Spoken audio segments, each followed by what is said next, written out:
Hello everyone! So,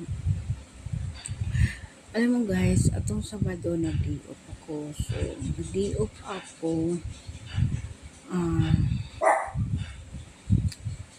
Kasi tuwing magdi-day off, kasi kasama ko yung anak kong panganay. Mag-jeep kami.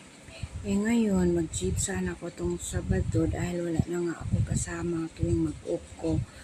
Tapos, yung anak ko ng bunso, matakot kasi siya. So, nag-aangkas lang ako. So, siya yung daw nagpamasahe guys, kahit wala talaga siyang kwarta. So, masayang ko niya ng angkas, 200. So, yun, bisag wala kasi maawa siya sa akin dahil hindi ko masyado kaya mag-jeep. So, ngayon, pagbalik naman kanina, bumalik ako kanina dito sa trabahoan ko, binayaran naman niya yung move it, nag-move it ako. Kasi yun nga, hindi ako niya pina-jeep, gina-move it ako.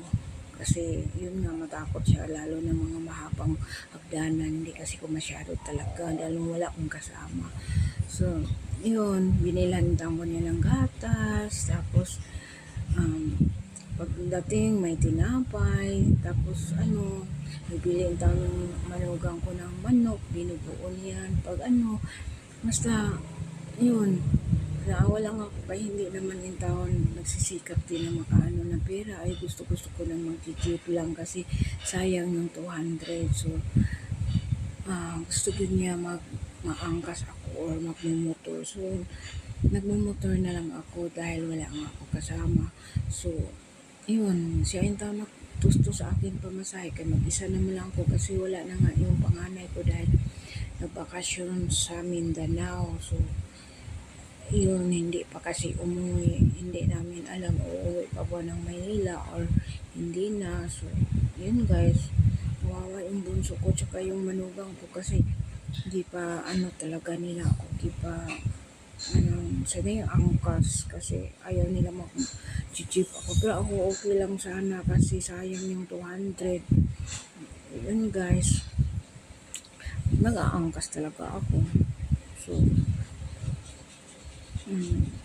thank you Inday sa pagbili ng gatas at saka yung kasi hindi rin talaga ako pwede walang gatas guys kasi mag-inom talaga ako gatas tuwing matulog ako. Gatas, biskwit, hindi ko pakiwala yung ganun talaga. Kasi minsan gusto ko may time nga nagpiprib ako, gusto kumakain kahit yun, maisipan ko yung gatas, maisipan ko yung biskwit, kung ano yun kasi parang gusto ko kumain. Yun, ganito na yata tayo, magkaedad-edad na talaga. So, yun lang guys. Thank you for watching.